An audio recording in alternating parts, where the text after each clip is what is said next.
Hello friends, welcome to my YouTube channel. आज हम transportation problem की लास्ट एग्जांपल 17 करेंगे। अगर आपने पिछली एग्जांपल्स नहीं की हैं तो डिस्क्रिप्शन में उसका लिंक दे रखा है, आप वहां से देख सकते हैं।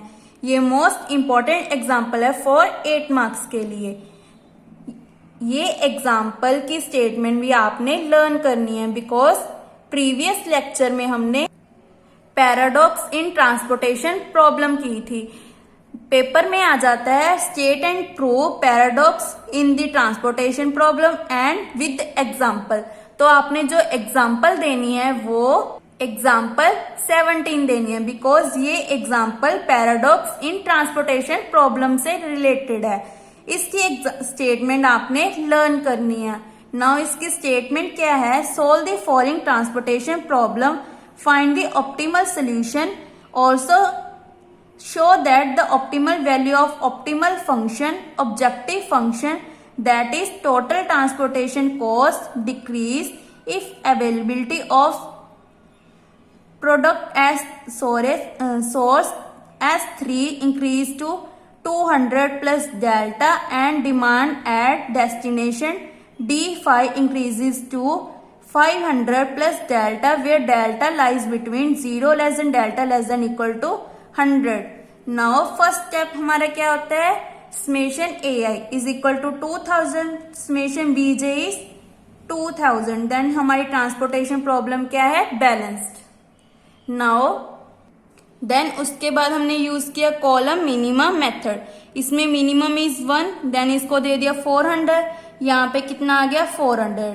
देन उसके बाद नेक्स्ट मिनिमम इज 2, 100 और 400 में मिनिमम इज 100, तो यहाँ पे दे दिया 100, ये बन गया 0, यहाँ पे बन गया 300। नेक्स्ट मिनिमम इज 1, 200 और 700 में मिनिमम इज 200, यहाँ पे बन गया 500। नेक्स्ट मिनिमम इज 3, 500 और 400 में मिनिमम इज 400, ये बन गया 0, यहाँ पे आ गया 100। नेक्स्ट मिनिमम इज 100, तो यहाँ पे बन गया 100, यहाँ पे बन गया 500। नाउ नेक्स्ट मिनिमम इज 2, ये बन गया 300, ये भी बन गया 300, सो ये बन गया 0, ये भी बन गया 0। नेक्स्ट मिनिमम इज, अब हमारे 0 0 आ गए तो हमने यहाँ पे लिख दिया 0 बिकॉज हमारा फॉर्मूला होता है m plus n minus 1 means की 5 प्लस 9 माइनस 1 कितना आ गया? 8। तो हमारे 8 सेल्स होने चाहिए। Now next minimum is 1, 500 500 equal आ गया, तो यहाँ पे हमने दे दिया 500। बट हमारे पास अगर यहाँ पे 0 नहीं देते तो हमारे कितने सेल्स रहते? 1 2 3 4 5 6 7, बट हमें चाहिए कितने? 8। तो हमने लास्ट में क्या लिख दिया? 0 0 हमारा सेम आ गया था, तो यहाँ पे हमने 0 लिख दिया। Now step 1 is basic cells. Basic cells हम कैसे फाइंड आउट करते हैं? UI plus VI is U1 plus V1 is equal to 1, U1 plus V2 is equal to 2 and so on. ऐसे हमारी UI और VJ की वैल्यू आ गई 0 -1 -5 -3, VJ 1 2 6 2 2। Step 2 is non basic cells. Delta 1 3 0 plus 6 minus 6 is equal to 0, then हम सभी find out कर ले। Hence all delta ij less than equal to 0, so optimal is declared। so z minimum की value आ गई हमारे पास 3600। Now इसके साथ हमारा कंप्लीट होता है, बट हमें क्वेश्चन में गिवन क्या था? S3 increases to 200 plus delta, D5 increases to 500 plus delta। Then इसको हम यूज करेंगे। देन यहाँ पे हम लिख देंगे S3 की जगह 200 प्लस डेल्टा और D5 की जगह 500 प्लस डेल्टा। देन फिर से हम कॉलम मिनिमम मेथड यूज करेंगे। इसमें मिनिमम इज 1, देन यहाँ पे आ गया 400 और 800 minus 400 is 400। Next minimum is 100, यहाँ पे बन गया 300। नाउ ये बन गया 0। नेक्स्ट मिनिमम इज 1, यहाँ पे क्या है? 200 प्लस डेल्टा, यहाँ पे है 700, तो मिनिमम इज 200 प्लस डेल्टा। तो यहाँ पे आ गया 700 minus 200 plus delta is 500 minus delta. Now next minimum is 3, तो 400 और इसमें मिनिमम इज 400, तो यहाँ पे लिख दिया 400, ये बन गया 0। 500 माइनस डेल्टा माइनस 400 कितना आ गया 100 माइनस डेल्टा। नेक्स्ट इज 5, यहाँ पे लिख दिया 100 माइनस डेल्टा और यहाँ पे कितना था 600, तो मिनिमम इज 100 माइनस डेल्टा, तो यहाँ पे हमने लिख दिया 100 माइनस डेल्टा। 600 में 100 माइनस डेल्टा किया तो कितना आ गया 500 plus delta. Now next minimum is 2, 300 और 400 में मिनिमम 300 हमारा सेम है, तो यहाँ पे लिख दिया 300, ये भी बन गया 0 और ये भी बन गया 0। Now next is minimum is 1, तो यहाँ पे क्या है 500 प्लस डेल्टा 500 प्लस डेल्टा, तो हमारे सेम आ गए, यहाँ पे लिख दिया 500 प्लस डेल्टा, ये बन गया 0, ये भी बन गया 0। बट हमारा फॉर्मूला क्या होता है m plus n minus 1 means की 5 प्लस 4 माइनस 1, तो टोटल सेल्स हमारे कितने आने चाहिए 8, बट हमारे पास 7 आ रहे हैं तो हमने यहाँ पे लिख दिया 0 0, तो यहाँ पे आ गया 0, तो टोटल हमारे 8 सेल्स बन गए। नाउ मॉडिफाई मेथड फिर से यूज करेंगे। Step 1 basic cell, basic cell कौन सा है हमारा ये वाला u1 plus v1 is equal to 400।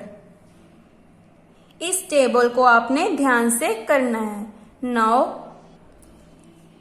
Basic cell से हमारे ui और vj की वैल्यू आ गई 0 minus 1 minus 5 minus 3, vj is 1 2 6 2 2। Then non basic steps, non basic cells लगाए, इससे हमारे all delta ij less than equal to 0 आ गए। So optimal is declared. z minimum की वैल्यू कैसे आएंगे हम मल्टीप्लाई करके, देन मल्टीप्लाई कैसे करेंगे 1 into 400 is 400, 2 into 100 is 200,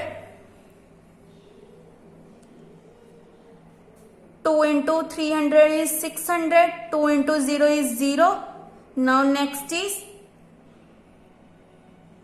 5 into 100 minus delta is 500 minus 5 delta. Next is 500 plus delta, 1 into 200 plus delta is 200 plus delta. Last is 3 into 400 is 1200, then इसको plus किया तो क्या आ गया 3600 माइनस 3 डेल्टा। लास्ट में हम क्या लिखेंगे as delta greater 0 so optimal total minimum transportation cost decreases with increase of availability and demand. Since we have feasible solution is 100 minus delta less than greater than equal to 0, 200 plus delta greater than equal to 0, 500 plus delta greater than equal to 0. ये हमारे कहाँ पे आए जो हमने यहाँ से cell लिए हैं। 100 minus delta greater than equal to 0, 200 plus delta greater than equal to 0, 500 plus delta greater than equal to 0। Then delta less than equal to 100, delta greater than equal to 2 minus 200, delta greater than equal to minus 500, but delta greater than 0 ये हमें given था। सो हमारा क्या बन गया 0 less than delta less than equal to 100। So हमारा feasible solution क्या बन गया 0 less than delta less than equal to 100। ये मोस्ट इंपॉर्टेंट एग्जाम्पल है for paradox in transportation problem के लिए। इस एग्जाम्पल को आपने अच्छे से कर लेना है। अगर आपको इस एग्जाम्पल में डाउट हो या पिछली कोई भी एग्जाम्पल में डाउट हो आप मुझे कमेंट करके पूछ सकते हो। नाउ नेक्स्ट लेक्चर में हम एक्सरसाइज 8.1 स्टार्ट करेंगे। Thank you.